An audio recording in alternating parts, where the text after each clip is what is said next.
Bonjour à toutes et à tous, c'est Romain Daubry, consultant pour Bourse Direct. Nous sommes le jeudi 23 janvier, il est 15h24. Et nous allons faire un petit point de marché pour voir l'état des forces en présence alors que les indices testent ou atteignent des niveaux clés, en tout cas en Europe.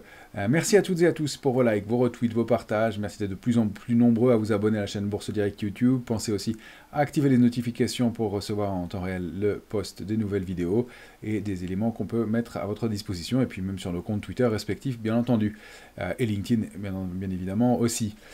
Bien une fin de semaine qui est intéressante. On arrive à un moment technique, un moment compliqué du marché. Autant la hausse, on l'avait bien anticipé, les structures étaient claires, les signaux aussi, les cibles graphiques parfaites. Et maintenant, c'est toujours le même dilemme quand on arrive à un point cible. Est-ce que ce niveau va être débordé, atteint, c'est le cas, est-ce qu'il va être débordé, comment vont se comporter les marchés, est-ce qu'il va y avoir un repli? On va essayer de déterminer ces éléments-là parce qu'effectivement, c'est pas évident. Il y a des forces en balance et des niveaux qui sont vraiment charnières, clés, notamment sur l'indice CAC 40. On va aller regarder ça et voir comment bien s'articule tout ça pour l'instant. Ce qu'on peut dire, c'est que déjà, du côté du calendrier, demain, on va avoir, donc vendredi, toute une batterie de PMI, indice des directeurs d'achat, en France, en Allemagne et aux États-Unis. Donc évidemment important pour connaître l'état d'esprit des entrepreneurs, donc, puisque c'est un sondage qui est fait auprès d'entrepreneurs, je le rappelle, dans des grosses entreprises.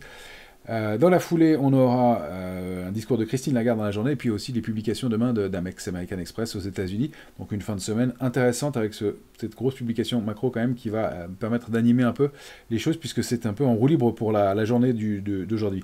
La semaine prochaine, en revanche, ça va être très très chargé. On va avoir une grosse semaine avec lundi les PMI chinois, l'IFO du climat des affaires en Allemagne. Mardi, eh bien, ce sera férié en Chine et jusqu'à la fin de la semaine pour le nouvel an chinois. Donc on fera toute la semaine sans les opérateurs chinois. Mais on aura de quoi s'occuper en Europe et aux États-Unis. On commencera par la confiance du consommateur du Conference Board mardi aux États-Unis. On aura la publication mardi d'LVMH à Paris, de Boeing à Wall Street. Mercredi, calendrier de la rendez-vous avec la Fed qui donnera sa décision sur les taux. Et puis les publications de Microsoft, Tesla, Meta et ASML après clôture. Donc un mercredi soir qui va être chargé évidemment. Jeudi, ce sera au tour de la BCE de tenir sa conférence et de donner sa décision sur l'évolution de la politique monétaire. Jeudi toujours, PIB en France, en Allemagne et aux États-Unis qui seront publiés pour le 4e trimestre. Et puis les résultats de Sanofi, d'STM et d'Eurofins. Et puis aux États-Unis, Apple et Amazon. Donc rien que ça. Et puis ensuite, vendredi, indice des prix à la consommation en France et en Allemagne. Et on terminera la semaine en beauté avec l'indice PCE Core, l'indice des prix à la consommation des ménages, le marqueur d'inflation le plus important, ou l'un des plus importants aux États-Unis, donc mensuel, et qui nous indiquera donc l'état et l'évolution de l'inflation. On sait qu'il y a eu quelques pics récemment, donc à surveiller, et donc un chiffre évidemment important. La dernière publication majeure entre guillemets de la semaine, ce sera Exxon aux États-Unis. Donc un calendrier riche, très très riche, très très dense la semaine prochaine. Ça risque de bouger, d'être volatile. Ce qu'on peut dire, c'est que pour ce qui est de l'intérêt sur les marchés dérivés, on arrive avec un paradoxe, puisqu'on avait, à l'échéance je reprends mes chiffres pour vous donner les chiffres exacts, à l'échéance des marchés dérivés du mois de décembre, on avait le futur, l'Eurostoxx valait 4852 points, il y avait 1 907 000 contrats ouverts. Au 21 janvier au soir, avant-hier soir, on clôturait à 5165,96 sur l'Eurostoxx, il y avait 1 913 000 contrats ouverts. Donc en fait, toute la hausse qui s'est formée de 4852 à 5165, elle s'est formée avec absence d'intérêt. On n'a pas construit de nouveaux contrats. Alors ça ne veut pas dire que le marché baisse en soi, ça veut dire que cette zone, elle est fragile, elle n'est pas étayée. Ça peut se produire, on a déjà connu, j'ai un souvenir notamment en 2019, début 2019, d'une reconstruction de marché, mais c'était sur un point bas, après une baisse, une reconstruction de marché qui a commencé avec pas une absence d'intérêt, et puis après une petite pause, l'intérêt est revenu sur le marché, et les volumes aussi. Là, c'est vrai qu'on a eu des volumes qui étaient significatifs, donc il y a une situation de paradoxe, mais attention à cette configuration où on sait que cette zone n'est pas très suivie, pas très étayée par des grosses mains, donc il pourrait y avoir des contre-pieds, d'autant plus qu'on a un programme qui va être effectivement très riche, et puis on va entrer dans le cœur, dans le gros de la saison des publications, en Europe notamment, et puis même aux États-Unis, donc des éléments importants, sans parler évidemment de l'évolution de la politique monétaire de la Fed. Donc autant dire que ça, couplé à l'inflation, on va avoir une semaine prochaine qui va être très très dense et probablement volatile. Or, nous, on n'a pas construit les choses de façon très solide. Par ailleurs, ça c'est sur l'Eurostoxx, donc hier en revanche, la hausse d'hier s'est formée avec 0,77% de hausse sur l'Eurostoxx, et un petit peu d'intérêt sur les futurs, 1,79%. Alors 1,79% c'est un peu bâtard, parce que c'est effectivement une hausse, mais il faut rappeler qu'au cours de la séance d'hier, on a progressé, puis on a eu un contre-pied assez significatif en cours de séance, pour se reprendre en fin de séance. Donc, dans quel sens l'intérêt a été ouvert, c'est difficile à dire, et puis 1,79%, c'est pas énorme. Est-ce que l'intérêt arriverait en haut de marché? Est-ce qu'il y a du retard? Est-ce que ce sont des arbitragistes? Puisque je rappelle toujours que la lecture de cette position ouverte, elle n'est pas, c'est pas une science absolue, elle donne des points de repère, et il faut qu'il y ait un intérêt significatif dans un sens pour indiquer qu'il se passe quelque chose, parce que l'ouverture d'intérêt sur les futurs peut être simplement le fruit d'arbitrage de positions équilibrées entre des options et des futurs, et donc eh bien, ces positions combinées nécessitent l'ouverture de nouveaux contrats, sans avoir pour autant un aspect informatif directionnel majeur. Donc ça peut ne pas être dans le sens d'une tendance, mais juste quelque chose de technique pour justement équilibrer des positions. Donc, prudence avec l'interprétation de cette position ouverte pour l'instant, c'est un peu difficile. Dans la journée d'hier, il y a eu un peu plus d'intérêt, 1,79 sur l'Eurostoxx, sur le CAC 40, on a eu, et je vous redonne le chiffre tout de suite, on a eu un peu d'intérêt, de 33%. De 33%, c'est pas grand-chose, hein, ça fait 4000 contrats futurs sur le CAC 40, c'est pas beaucoup, c'est pas très significatif, mais c'était manifestement dans le sens d'une séance haussière. Donc à voir, est-ce que l'intérêt est vrai en haut de marché, est-ce que c'est du technique, ou est-ce que ça a été de l'intérêt baissier au moment du contre-pied, difficile de le dire aujourd'hui. Donc là, on est vraiment dans une situation d'incertitude, d'autant plus qu'on atteint des niveaux clés, des niveaux vraiment importants. Par ailleurs, il y a aussi un aspect technique qui vient se jouer ici. Au-delà de 7900 points, on n'a pas d'intérêt sur les marchés dérivés d'options du tout. Donc les opérateurs n'ont manifestement, techniquement, pas envisagé le débordement de ce niveau-là.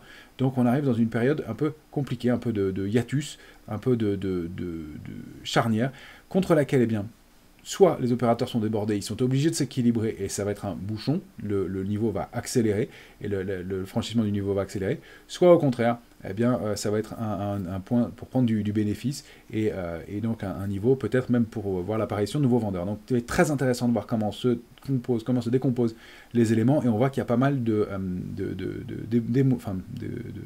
mouvements autour de ce point-là. Alors, et on va aller regarder ce qu'il en est. Ces niveaux-là, ils sont souvent très importants. On me posait la question hier sur Twitter, et je ne peux pas y répondre malheureusement, est-ce que c'est le moment de prendre une position short? Je ne peux pas répondre à ces questions-là. Déjà, je n'ai pas le droit de faire de conseils personnalisés, c'est la première chose, mais ensuite, tout dépend de son profil, de sa lecture du marché, de ce qu'on veut en faire. Prendre une position short, ça peut être pour couvrir, prendre une position short, ça peut être pour spéculer pour 50 points, prendre une position short, ça peut être de solder son portefeuille et de penser que le marché va s'effondrer. Donc, je ne peux pas répondre à cette question-là. En revanche, ce que je peux vous dire, c'est que c'est un point technique, que on est peut-être techniquement sur le court terme baissier en jouant des excès et des petits retracements, mais que la position baissière, elle ne se prend que si on a une figure de retournement baissière, une pression baissière quelconque, la rupture d'un niveau majeur, ou quelque chose, un signal qui l'indique. Donc, pour l'instant, on n'a pas d'éléments dans ce sens-là, ce qui ne veut pas dire que ça peut pas être au moins peut-être la période, le moment pour prendre un peu de bénéfice. Ça, vous ne regretterez jamais d'avoir pris du bénéfice et d'avoir encaissé une partie du gain de la hausse, et puis de voir comment se comporte le marché, quitte à bien solder si besoin et si ça se retourne, ou quitte à renforcer les positions si le mouvement haussier se confirme. Pour l'instant, on est vraiment entre deux eaux. Ça risque d'être volatile autour de ce niveau-là. Et encore une fois, ces niveaux, ils sont bien identifiés par le marché. On a vu le rejet hier sur le futur CAC 40 contre 7894. On a perdu 0,7%, à peine le niveau touché. Tout ça dans des volumes très creux, donc beaucoup de spéculation.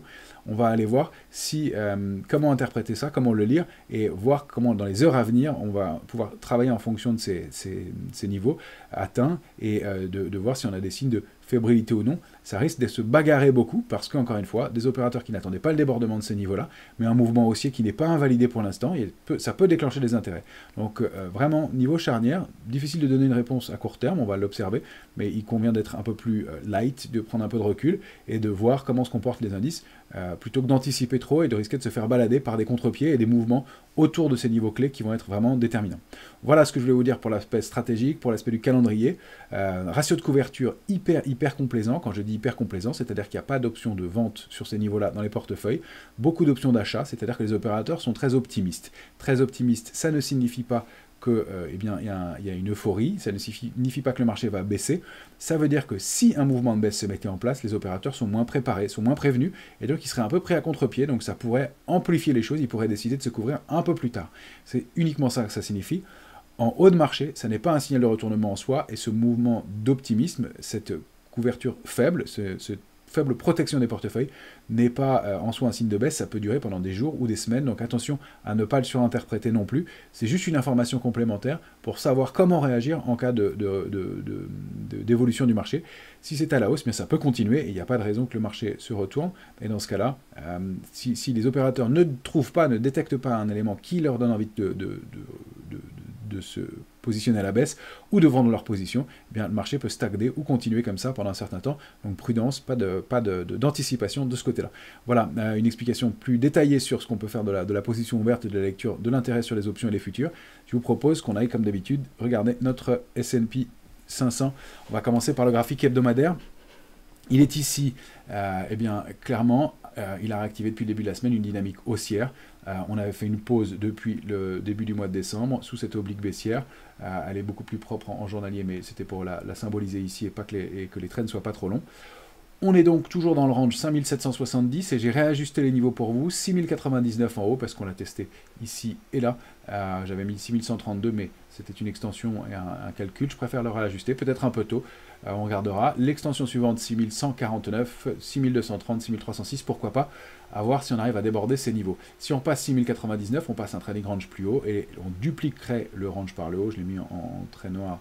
Ça peut être un tiret pour l'instant, on n'y est jamais allé, c'est toujours une zone inconnue, cette zone au-delà de 6099 sur le S&P en hebdomadaire, donc à avoir, à surveiller. On va aller voir en journalier comment ça se décompose. On est toujours à l'intérieur de notre séquence en vague de Wolf. Je vous rappelle qu'elle se décompose de la façon suivante: vague 1 de baisse, 2 de rebond, 3 de baisse, 4 de rebond qui vient bien s'installer entre 1 et 2, et puis 5, on passe en dessous de l'oblique 1, 3, et quand on réintègre, ça accélère. Alors, la cible donnée, c'est la jonction entre le point 1 et le point 4, c'est cette oblique. Donc, on n'a pas encore atteint ce niveau. Pour la séance, bon, c'est pas un peu plausible, mais ce serait 6258. Donc, on a encore la possibilité d'aller chercher cette oblique de long terme. Celle-là, c'était une borne haute, on va la supprimer pour simplifier. Mais en tout cas, depuis qu'on a franchi cette oblique baissière, je la laisse comme ça pour l'instant symboliquement, eh bien on est haussier, donc au-delà de la zone 5971, 6015, ça reste haussier, même si 6099 offre un peu de résistance, on perd 0,10% à l'ouverture à l'instant. Attention aussi à 3 éléments importants, on a, je vais supprimer l'oblique pour que ce soit plus clair, on a quand même formé sur le S&P 3 gaps importants.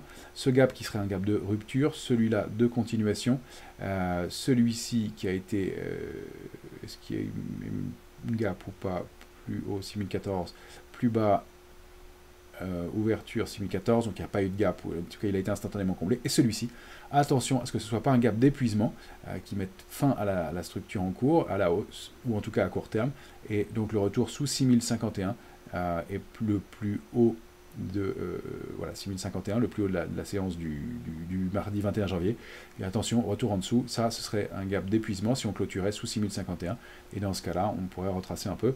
On n'a pas d'alerte majeure, je vous ai positionné les niveaux d'alerte sur le S&P en hebdomadaire, ici, alerte de court terme, c'est sous 5770, 5770, on en est loin, moyen terme 5648, long terme 5258, on est très loin de retourner la tendance à la baisse sur le S&P, on est plutôt près de la borne haute pour l'instant, il n'y a pas d'invalidation à ce stade, mais un peu de doute, on le comprend, et la figure n'est pas terminée manifestement, la vague de Wolf n'est pas terminée, donc on poursuit, tant qu'on est au-delà de cette zone 5971, 6015, on va payer les replis, attention à ce petit repli de court terme et cette petite invalidation. Donc on est vraiment entre deux eaux.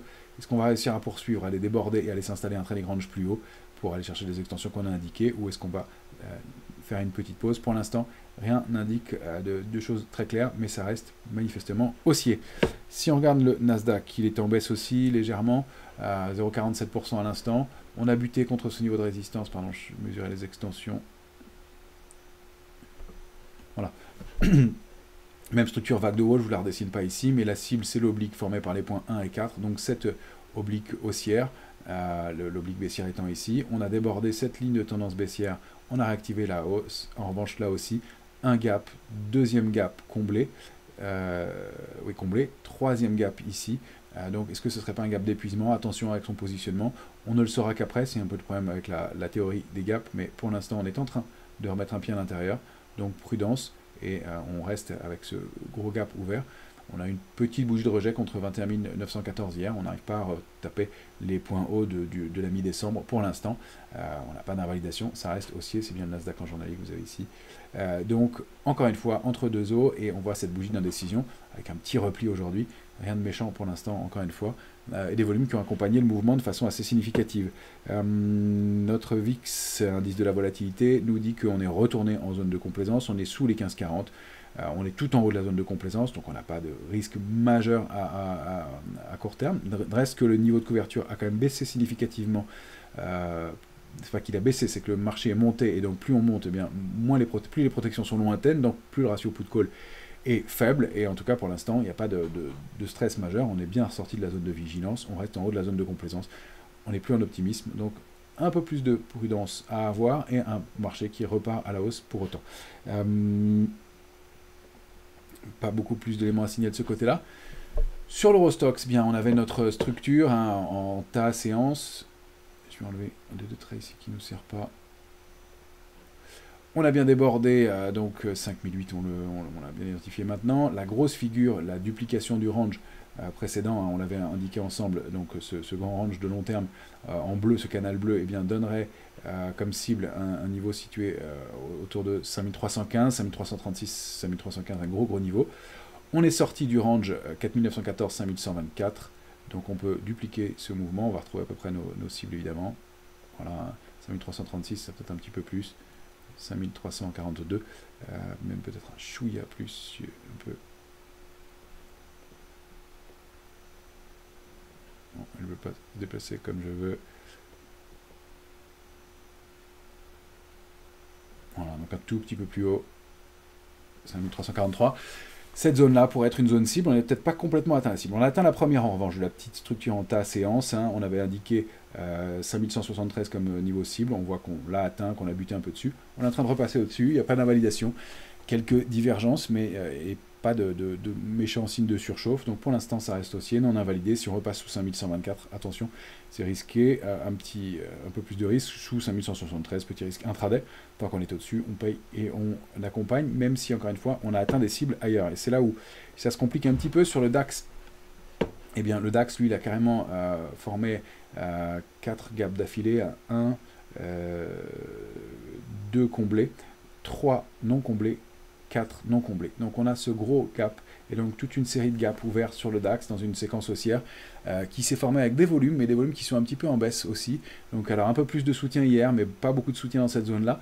On a un peu un marché en gruyère. Alors est-ce qu'on va réussir? Et on est allé chercher la première cible de cette structure en tasse et anse, de cette petite structure. On a été chercher de 21 322 parfaitement hier, on a vu. On s'articule autour à 21 327 à l'instant. On voit qu'on ne baisse pas, mais on n'a pas beaucoup de momentum pour accélérer manifestement aujourd'hui, et le calendrier, la richesse du calendrier des jours à venir l'explique aussi. Peut-être un peu de prudence et un peu de défiance en attendant la suite des événements. Retour sous le 21 042, donc comblement de ce gap, ce serait un épuisement de la tendance, et on pourrait retracer dans ce cas-là 20 876, il faudra voir comment on se comporte. Si on repasse sous 20 876, on invalide pas mal de choses, et là c'est 20 604, 20 452. On est loin de retourner la tendance de long terme. Pour l'instant, on est installé de cette façon-là.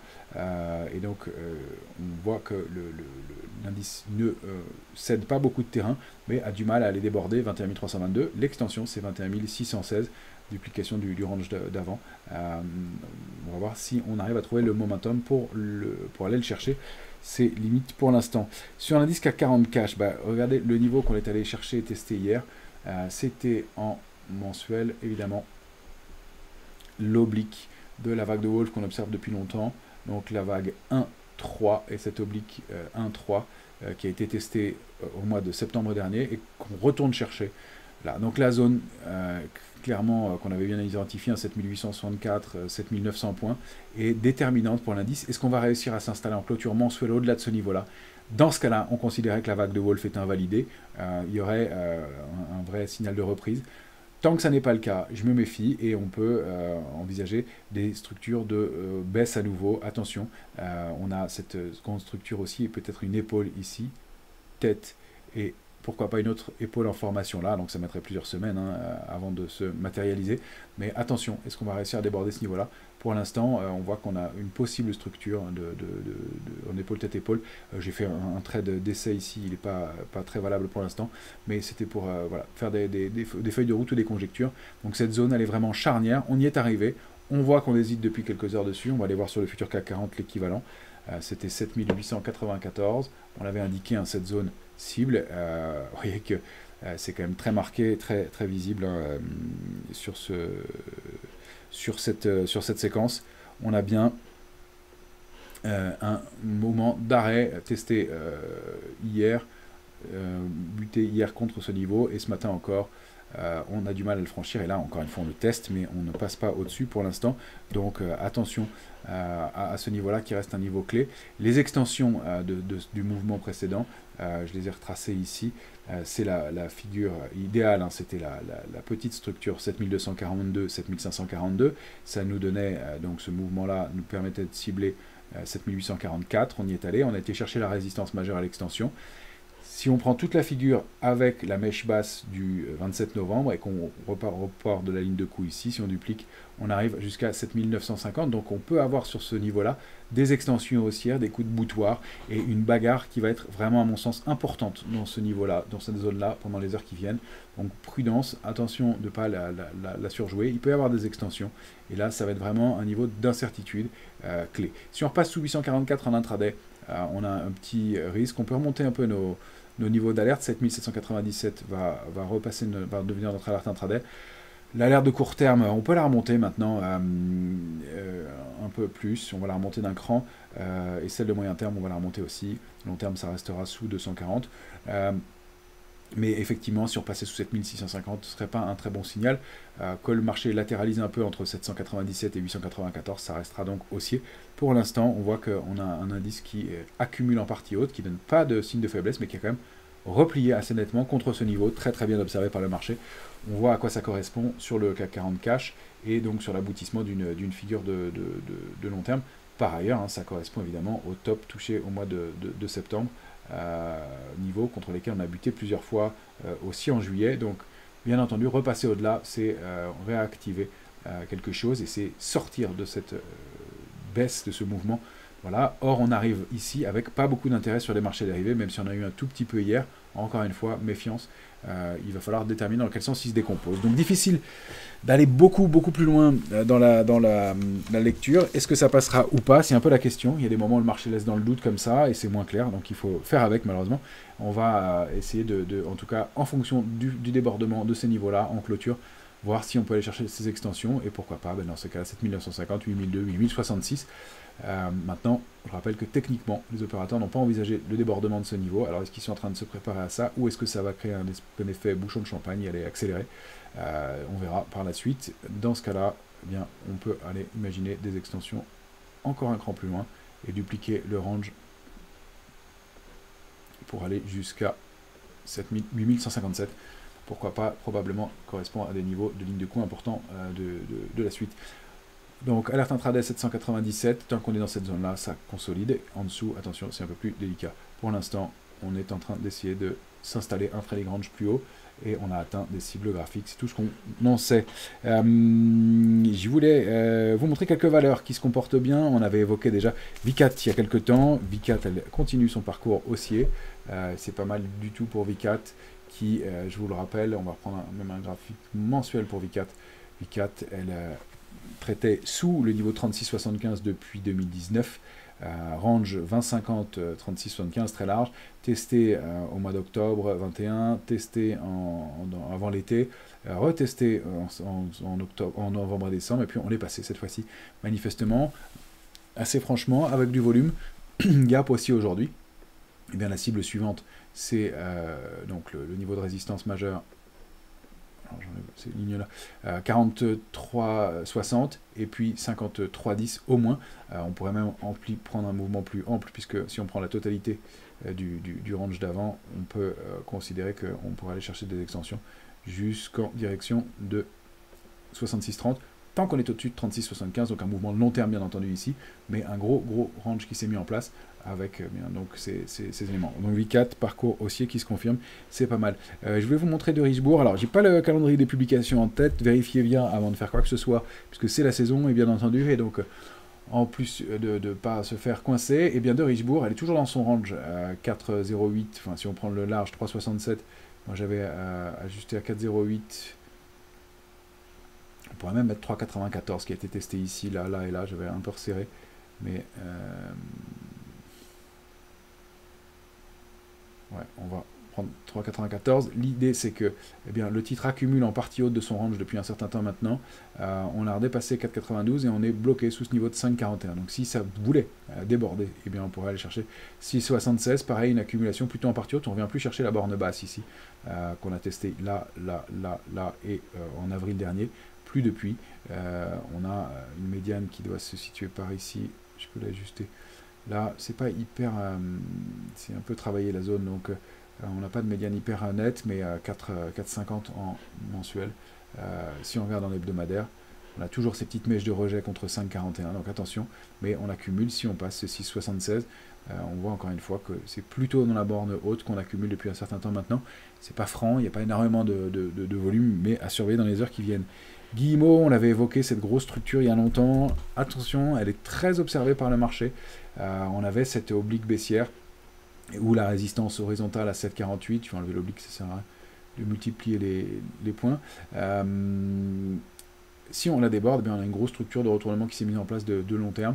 7,48, l'extension maximale 10,53 pour un titre qui est donc pour l'instant en recovery possible, qui accumule sous ces niveaux. Il y a manifestement de l'intérêt, des volumes dans le sens acheteur, un signal d'achat qui s'est mis en place tant qu'on est au-delà de la zone 7,48, 7,32. Attention, pareil au calendrier de publication, je ne l'ai pas en tête sur le titre, vérifiez bien avant d'y entrer, d'entrer dessus. On avait parlé de titre Stiff, du titre Stiff qui est bien publié manifestement, qui continue son parcours haussier.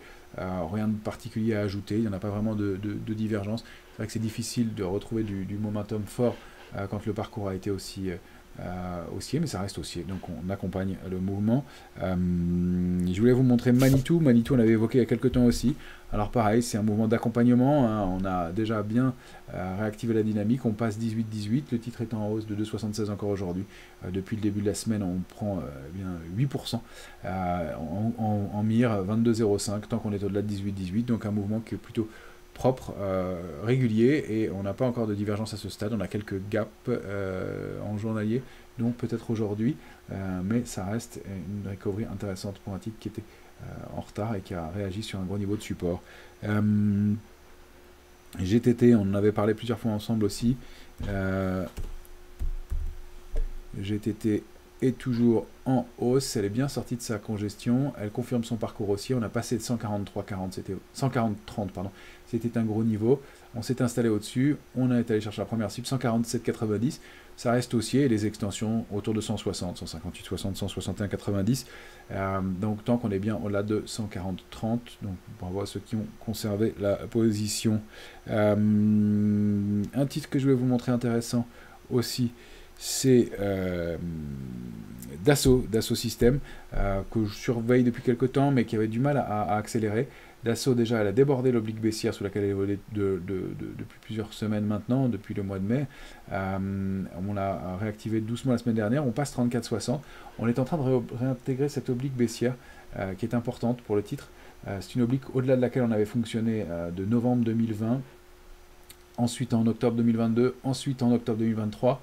Retesté en juin dernier, on a été passé en dessous et on est en train de s'articuler. Donc les obliques sont plus compliquées à travailler, mais quand elles sont aussi pertinentes, autant de fois testées, c'est important pour psychologiquement de les réintégrer. Donc tant qu'on est de la 35-48, ça reste haussier pour un mouvement de recovery qui peut être toujours intéressant sur un titre à qui on reproche d'être un peu cher. Mais bon, c'est pas notre propos en analyse graphique. En analyse graphique, on observe ce que font les opérateurs et manifestement, ils se réintéressent à Dassault Systèmes qui est en train de, donc tant qu'elle est au-delà de 34,60 et puis de cette oblique 35,80, bien avoir des extensions possibles en direction de 36,96, pourquoi pas 40,78. Maintenant, il faudra reconstruire parce qu'on n'a pas de figure de retournement haussière à proprement parler à ce stade. C'est plus sont plus des embryons de construction, mais peut-être une petite tasse et anse formées ici. En tout cas, c'est en devenir et c'est plutôt mieux que la moyenne. Pierre et Vacances, mais justement dans le calendrier des publications, elle doit publier aujourd'hui, mais il y a pas mal d'intérêt autour du titre depuis quelques temps. Là, j'ai mis des prix en échelle logarithmique sur Pierre et Vacances, puisque on est revenu tellement loin que les cours n'étaient plus très lisibles en échelle linéaire. On a supprime des traits doubles, c'est pas la peine. On était sur Pierre et Vacances à l'intérieur d'un grand triangle symétrique depuis juin 2023. Borne haute, borne basse, borne haute non touchée, basse oui, haute oui, basse non, on retouche ici. Et là, on est en train de déborder depuis le début de la semaine cette oblique baissière, la sortie du triangle par le haut. Donc ça donnerait, je l'ai fait en mensuel, voilà, une réactivation haussière qui pourrait envoyer jusqu'à 2,90 si le titre veut bien passer 1,67,4. Alors attention, on ne joue pas les résultats, jamais, mais en revanche, si on a une opportunité pour rentrer sur le titre au moment de la publication, pourquoi pas, ça peut être un bon... c'est un hebdomadaire que j'avais tracé, le premier objectif du triangle. Donc je vais vous le remettre ici. Voilà, pardon. La sortie du triangle symétrique, j'avais pris la petite cible, hein, donc la taille médiane du triangle. Il y a une plus grande cible ici qu'on peut reporter là et on retrouve notre cible à 2,90 autour. La plus petite cible, c'était celle-ci. Et donc dans ce cas-là, à la sortie, dans un premier temps, on aurait des niveaux intéressants à aller chercher jusqu'à 2,29. Voilà, et j'ai essayé de tracer une parallèle aussi, un canal qui peut donner des points de repère. Pour la suite, c'est un autre moyen de calculer les objectifs sur les triangles, j'en profite pour vous le donner. Hein. Vous savez qu'on peut calculer une cible ou un objectif sur un triangle en prenant soit la taille de la structure, et qu'on duplique à la sortie, la grande taille, les plus petites figures à l'intérieur. Alors là, c'est pas très académique ce que j'ai fait, en général, on prend la verticale. Hein. Donc, c'est plus comme ça qu'on devrait le tracer. Et ça donnera un peu plus bas d'ailleurs, donc autant pour moi. J'en profite pour rectifier. Et d'ailleurs ça correspond plus à un niveau précédent. Donc plutôt 2,25. Et puis l'autre moyen c'est de dupliquer la borne basse pour aller la reporter sur la borne haute et nous donner non seulement un objectif de prix, mais un objectif de timing, puisqu'on dit qu'en général on peut aller le chercher au niveau de la pointe du triangle. Donc pourquoi pas aller la chercher donc à horizon quelques mois, puisque ce serait octobre 2025, si le tempo est respecté. Pour l'instant, en tout cas, ça reste haussier. Et donc, c'est une possibilité haussière. Attention avec la publication des résultats de Pierre et Vacances. Je voulais jeter un œil du côté de ASML, qui a bien bénéficié des annonces de Donald Trump hier. On avait souvent parlé du titre. Attention. Pareil, c'est une configuration qui était baissière, elle a bien préservé 620, gros niveau, bah d'ailleurs ouais, c'est le dernier que j'avais tracé en majeur. Le titre est en train d'essayer de réactiver une dynamique haussière. Les contre-pieds sont un peu nombreux pour l'instant et on voit que on n'arrive pas à passer le niveau de 741,60. Donc les effets d'annonce font des rebonds dont on parle un peu, mais vous voyez qu'il n'y a pas pour l'instant débordement et réintégration de cette grosse oblique baissière, haussière de long terme. On va voilà, voir à quoi correspondait pour ASML ce niveau. Hein, c'était le point bas de octobre 2022, retesté en août et en septembre dernier. On bute dessus et vous voyez que pour l'instant, quand on regarde en mensuel, c'est bien, ce sont bien ces niveaux-là qui sont testés. Je vais me remettre en échelle linéaire, pas utile pour ASML, et on va avoir des dessins plus propres, bien entendu. Donc en hebdomadaire. Voilà la configuration, donc on est en train de s'articuler autour de ce niveau là et vous voyez après un rebond on est peut-être en train de former un avalement baissier, donc prudence encore sur le secteur. Manifestement malgré les annonces c'est pas évident, la partie n'est pas gagnée à ce stade, donc attention encore une fois dans ce contexte d'incertitude et contre des niveaux clés, même si les contre-pieds peuvent jouer et c'est les luttes entre acheteurs et vendeurs peuvent être importantes. Je voulais vous montrer le grand, on l'avait évoqué il y a quelques jours. Elle se comporte bien toujours. Accélération haussière hier, donc tant mieux pour ceux qui l'ont suivi. J'avais pris en mensuel des extensions. Voilà, hein, si le titre veut bien aller rallier ses plus hauts, eh bien on pourrait dupliquer le grand range au sein duquel il évolue, 92, 30, 106, 35, et pourquoi pas des niveaux de 121,20 à moyen long terme. Encore une fois, hein, à voir comment va se comporter le marché par la suite, bien entendu. Ce sera difficile d'aller chercher ces cibles-là si le marché se met à rebaisser, donc prudence pour l'instant, dans un contexte un peu de doute et d'incertitude. Du côté des matières premières, j'ai pas vu d'éléments majeurs à vous indiquer pour l'instant, ni du côté des ETF. Le secteur bancaire reste fort. On a été atteindre notre cible hein, depuis quelques jours déjà. La première cible idéale dans début de semaine, 184,30. Le mouvement reste haussier sur le Lyxor STX Mundi Bank. Ça reste le secteur fort pour l'instant. Contre le niveau de résistance, on a peut-être un petit peu de blocage, mais vous voyez que manifestement 184,30 est bien testé, bien identifié. On est en train de s'articuler autour si on regarde en journalier depuis quelques heures. Et peut-être de passer. Donc ça nous donne aussi une indication sur la force de la tendance. On reste haussier tant qu'on est au-delà de 174,50. Attention, on retourne sous ce gap. Bon, les gaps sur les ETF sont moins significatifs.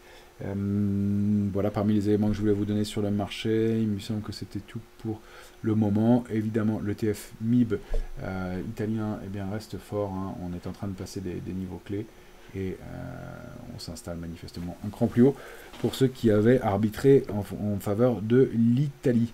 Voilà les éléments que je voulais vous donner pour cette fin de semaine. Donc prudence, pas mal d'éléments à venir. Pourquoi pas prendre un peu de bénéfice puisqu'on a atteint nos cibles. La zone est bien testée, bien identifiée. Et puis regardez comment le marché se comporte et pas se mettre contre la tendance qui pour l'instant n'a pas donné de signaux de retournement, même si on a quelques faiblesses dans la construction. J'espère que vous l'avez bien compris. Excellente fin de semaine à toutes et à tous.